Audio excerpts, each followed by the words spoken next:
fine vita bocciata in Consiglio regionale non ferma l'associazione Luca Coscioni. La Giunta può intervenire con una delibera per fissare tempi certi di risposta ai malati. Intanto gli effetti politici del voto si fanno sentire. Salvini si smarca da Zaia, il governatore messo all'angolo anche da Lega e centrodestra. Attacco di Tosi, De Carlo, contrari fin da subito. Polemiche anche nel PD con l'astensione fatale di Anna Maria Bigon, che ora rischia serie decisioni da parte dei vertici del partito, ma me ne assumo le responsabilità, dice la consigliera. Problema allo Sterzo, a Mestre un bus perde controllo e finisce su un marciapiede, fortunatamente senza conseguenze. Un mezzo dell'azienda coinvolta nella strage di ottobre aveva passato la revisione del comune. Si nascondeva a Treviso da una zia uno degli assassini del 14enne ucciso a colpi di pistola a Roma. Si tratta di un 30enne rom, l'operazione dei carabinieri nella notte. L'omicidio di Anica è l'ipotesi degli inquirenti, la donna uccisa da Franco Battaglia forse per un debito legato alla droga, ma la famiglia rigetta l'ipotesi, il compagno ora sia fatta giustizia. Incontro tra i vertici di Electrolux sugli esuberi negli stabilimenti, 373 eccedenze in tutta Italia tra impiegati e operai, di questi 168 a Porcia e 46 a Susegana. Oggi Sant'Antonio Abate, patrono degli animali e delle stalle, a Carmignano di Brenta è tornata l'antica tradizione della benedizione in piazza. Buonasera, bentrovati, edizione del Veneto dei telegiornali di Antenna 3. Lo avete sentito, in primo piano ancora la legge sul fine vita. Marco Cappato dell'associazione Luca Coscioni interviene dopo il voto del Consiglio regionale Veneto sulla proposta di legge di iniziativa popolare sul fine vita. Il no non ferma i diritti dei malati e invita la giunta regionale a intervenire. Quello che chiederemmo a tutte le consigliere e consiglieri che non hanno votato il nostro testo, la domanda è: scusate, ma per voi quanto tempo deve passare prima di rispondere a un malato magari terminale con sofferenza insopportabile? Quanto tempo deve lasciar passare la ASL per dare una risposta? Perché se voi sottointendete la parola mai, mai non è possibile, perché c'è il dovere da parte del Servizio Sanitario Nazionale e regionale di rispondere. Se voi rispondete mai, vi troverete una esposto denuncia, magari del malato, magari con l'aiuto di Filomena Gallo, perché questo diritto sia rispettato. Marco Cappato in una conferenza stampa online convocata dopo il voto del Consiglio regionale Veneto contro la proposta di legge popolare sul fine vita mette in chiaro la questione. La proposta di legge chiedeva tempi certi, 27 giorni, perché la richiesta di un malato venga presa in esame dall'ASL. Resta, a prescindere dal voto del Consiglio regionale, dunque la possibilità, così come stabilito da una sentenza della Corte Costituzionale del 2019. Secondo l'associazione Luca Coscioni, la tempistica richiesta nella proposta di legge era adatta per esaminare la richiesta di un paziente malato. 20 giorni significa un termine idoneo, nessuno chiede verifiche superficiali, nessuno chiede un procedimento abbreviato, frettoloso, ma verifiche che facciano effettivamente chiarezza se quella persona ha i requisiti indicati dalla Corte. Ora la proposta di legge popolare viene rinviata in commissione. Per l'associazione Luca Coscioni, in attesa di una legge, la Giunta potrebbe stabilire con una delibera le procedure per fornire tempi certi nelle risposte alle persone malate. Dopo il Veneto, la lotta dell'associazione Luca Coscioni continua e domani verranno inoltre depositate le firme anche in Lombardia. Intanto in Veneto i comitati continuano nella loro campagna di informazione. Ripartiremo da dove non ci siamo mai fermati, cioè dando informazioni su tutti quelli che sono i diritti nel fine vita, proprio anche sulle cure palliative, che tanto ieri sono state citate come una misura opposta alla richiesta di accesso all'aiuto medico alla morte volontaria. Le cure palliative non sono questo, e l'associazione Luca Coscioni, anche tramite il servizio del numero bianco, con i volontari anche del comitato promotore, è da anni che dà informazione proprio sulle cure palliative. Mi chiedo se lo stesso faccia anche la nostra classe politica. La bocciatura della legge sul fine vita e il terremoto interno al centrodestra è un tutti contro tutti. Salvini sconfessa Zaia: io avrei votato no.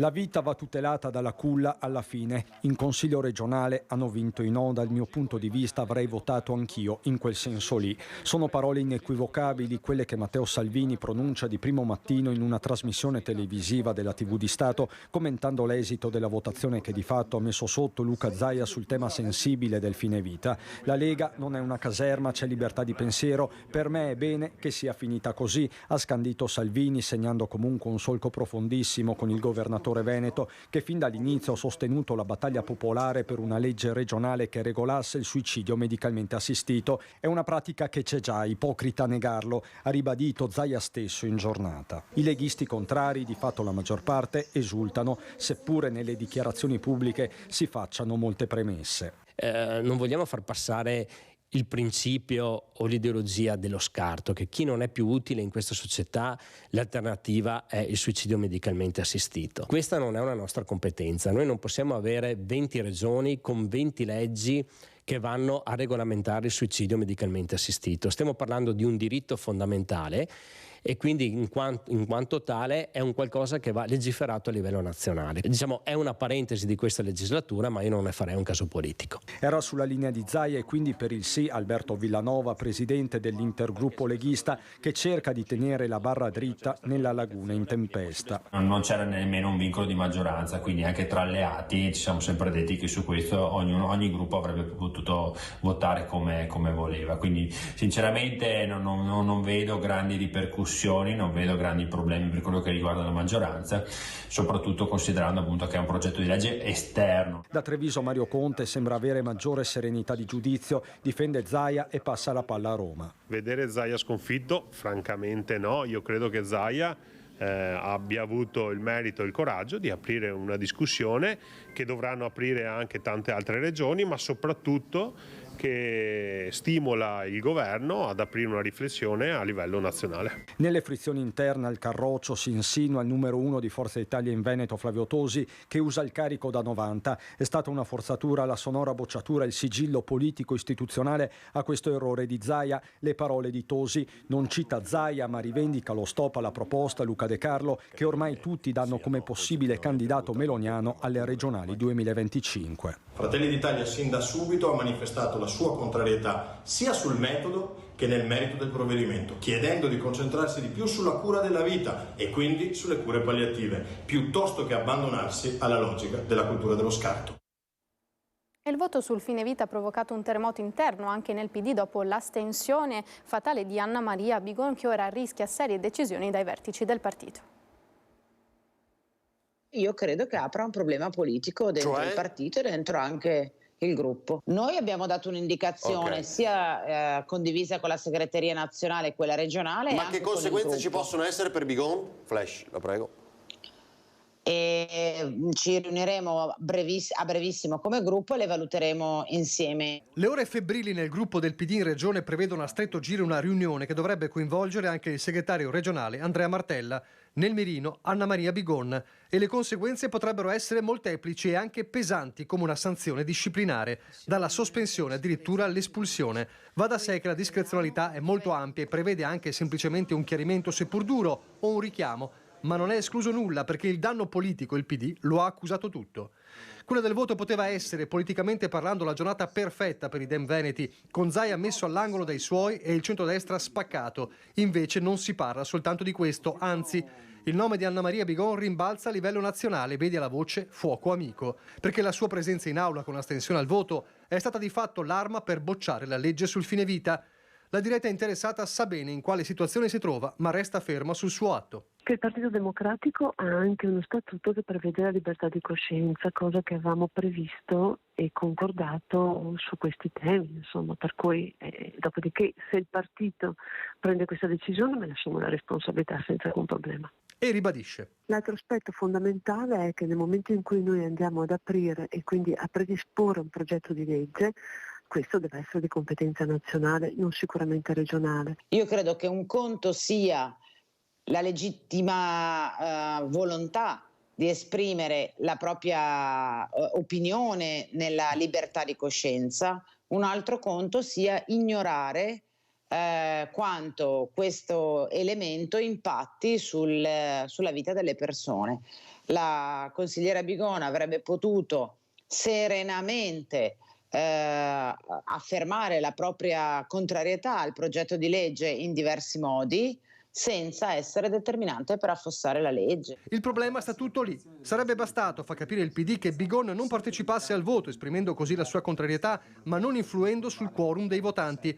La sua astensione in presenza invece ha fatto in modo che si arrivasse al 25-25 che, norma alla mano, ha rimandato la proposta in commissione. Che nel partito il clima sia in ebollizione lo dimostra anche l'annuncio di Jonathan Montanariello ieri sera a Focus, un altro colpo per il partito. Io ho subito rassegnato le dimissioni da vice capogruppo. Chiedo con le mie dimissioni, insomma, che venga aperta una riflessione interna a ogni livello. E non è solo questione di numeri e quorum, dice Montanariello. La legge serviva per disciplinare dei tempi, non doveva essere ideologica. Non si parlava di fine vita sì o fine vita no, bastava vedere e leggere anche il testo.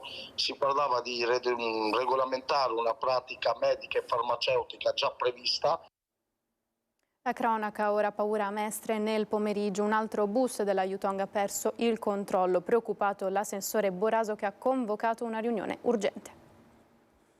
Le prime valutazioni che mi sono pervenute è che il sistema sterzante abbia perso il controllo. Il volante all'improvviso non avrebbe più risposto ai comandi. Sarebbe questa la causa per cui nel tardo pomeriggio in via Cappuccina a Mestre l'autobus 13 della linea ha perso il controllo, invadendo il marciapiede con la ruota anteriore e parte di quella posteriore nei pressi di una pensilina davanti alla scuola e poco distante dalla stazione dei treni. Nessuno è rimasto ferito, ma si è sfiorata la tragedia. Si tratta dello stesso modello della Yutong che lo scorso 3 ottobre è precipitato dal cavalcavia di Mestre, in cui hanno perso la vita 21 persone. Ancora il 14 ottobre in via Carducci un altro mezzo, sempre la linea, si è schiantato contro un pilastro. E oggi, un'altra volta, si torna a parlare di anomalie allo sterzo, le stesse che ai nostri microfoni denunciò un ex dipendente col volto incappucciato. Credo che la preoccupazione sia un elemento legittimo. Pensare che ci sia probabilmente un problema di fabbricazione o qualche elemento che non va nel sistema sterzante, quindi è evidente. Si tratta di uno dei mezzi revisionati dai tecnici del comune dopo i 2 incidenti. Avevamo chiesto una revisione completa di questi mezzi. Ovviamente la scatola sterzante è un pezzo interno del sistema che ha delle sue misure di sicurezza molto particolari. Adesso cercheremo di capire con gli uffici come si riesca, tra virgolette, a revisionare questa scatola sterzante, che è ovviamente un pezzo molto delicato, molto particolare, probabilmente che nasce, che dovrebbe garantire la sicurezza. Domani mattina ci sarà una riunione urgente, gli uffici sono già in azione tecnicamente perché la cosa è molto delicata, perché questi sono dei mezzi che non fanno solo servizio privato, sono dei mezzi che fanno un trasporto pubblico locale e portano i nostri concittadini. Allora è evidente che domani si impone una valutazione d'urgenza. Ancora altra cronaca subito dopo la pubblicità.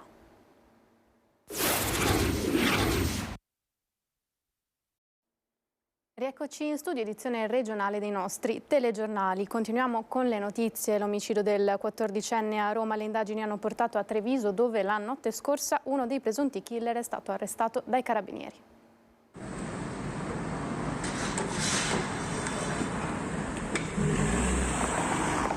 Dopo le procedure di identificazione è stato portato dai carabinieri al carcere di Santa Bona Dino Petrov, 33 anni, un passato criminale alle spalle per armi, reati contro il patrimonio e droga. Su di lui pende l'accusa pesantissima di aver partecipato all'omicidio di Alexandru Ivan, il 14enne ucciso a Roma nella notte tra sabato e domenica scorsi. Sullo sfondo forse un regolamento di conti con il patrigno del ragazzo. Il cugino 26enne di Petrov, Korum, è già stato arrestato dopo essersi presentato dai carabinieri di Frascati, rendendo la sua versione. Attualmente si cercano altri 2 uomini.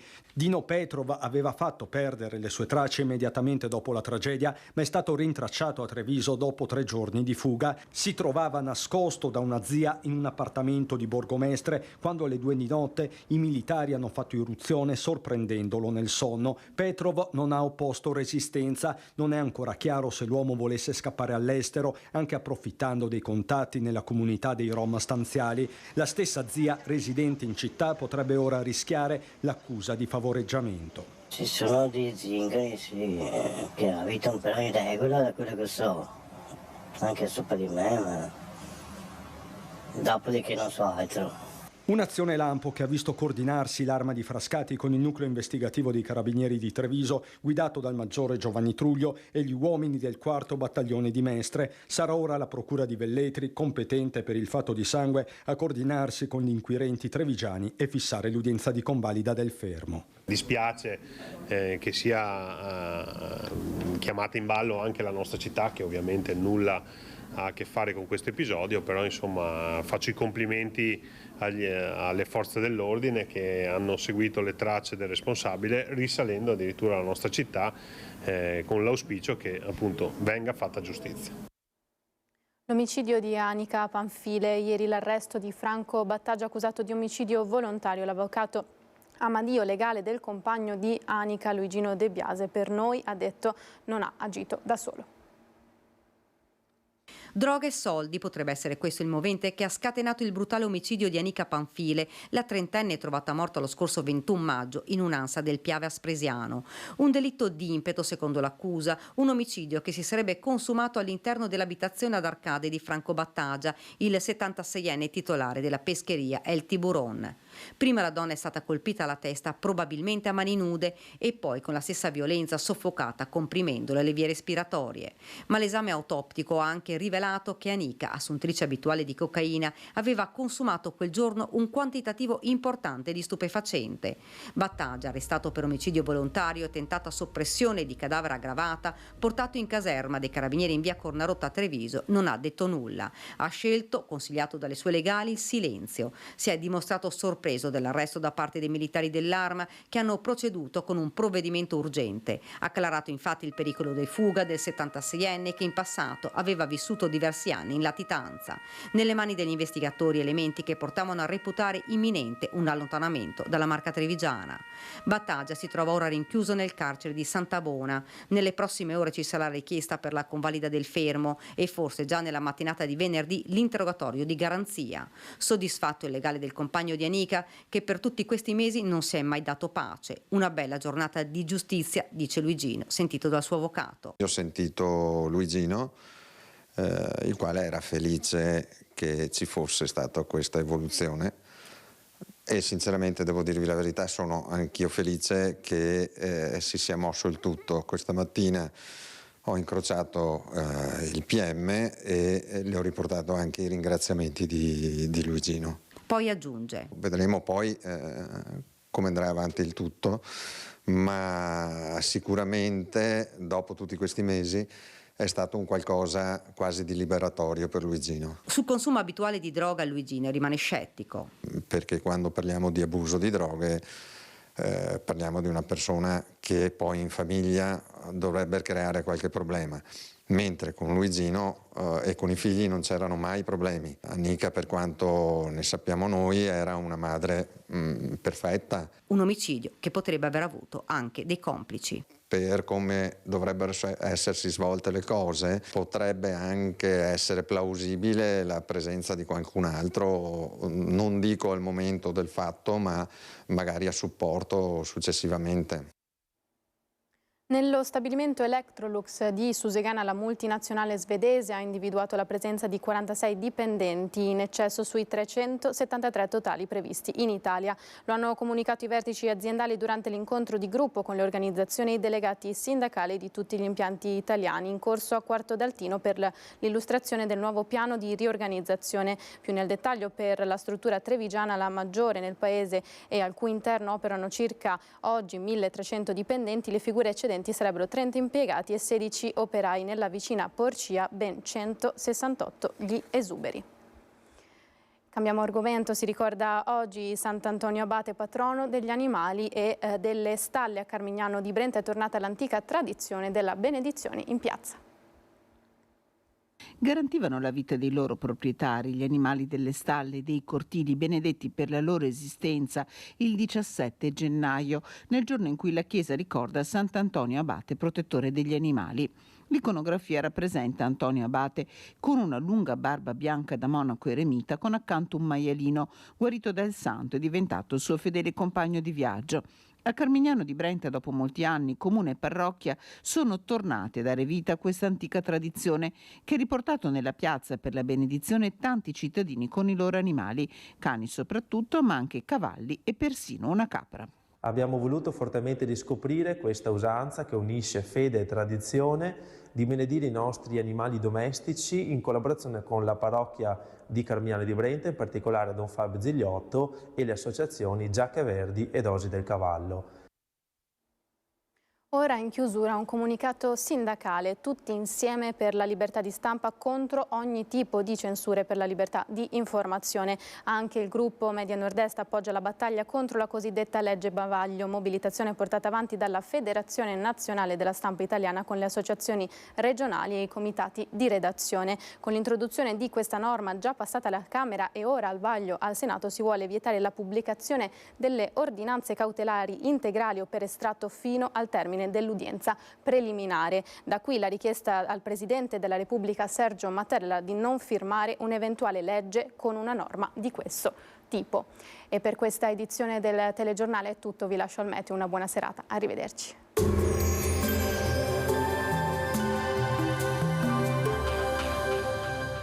Cooperativa Agricola Volpago offre carne fresca di prima qualità. Ci trovi a Volpago del Montello, Pieve del Grappa, Tre Baseleghe e presso lo spaccio del contadino a Dolo e Massanzago. Bentrovati al meteo. Temporaneo miglioramento del tempo. Giovedì 18 gennaio, breve tregua in attesa di nuove piogge. Vediamo insieme il dettaglio. Sul Veneto cielo nuvoloso fino alle prime ore del mattino, sarà possibile qualche precipitazione, poi in diradamento con fenomeni via via assenti nel pomeriggio. Neve sui 1000-1300 metri sulle Dolomiti. Temperature in generale aumento, minime tra 2 e 4 gradi, massime comprese tra 7 e 10 gradi all'incirca. Ci spostiamo ora sul Friuli Venezia Giulia. Anche in questo caso inizialmente non mancheranno residue precipitazioni anche moderate. Incessazione a seguire, ma il cielo rimarrà coperto su tutta la nostra regione. Temperature minime tra 4 e 9 gradi, massime sui 7-11 gradi. Infine diamo uno sguardo alla situazione del Trentino Alto Adige. Il cielo sarà variabilmente nuvoloso con qualche piovasco la mattina. Temperature minime tra 0 e 1 grado, massime sui 7-8 all'incirca. Dal meteo di Antena 3 per ora è tutto, grazie per l'attenzione, arrivederci.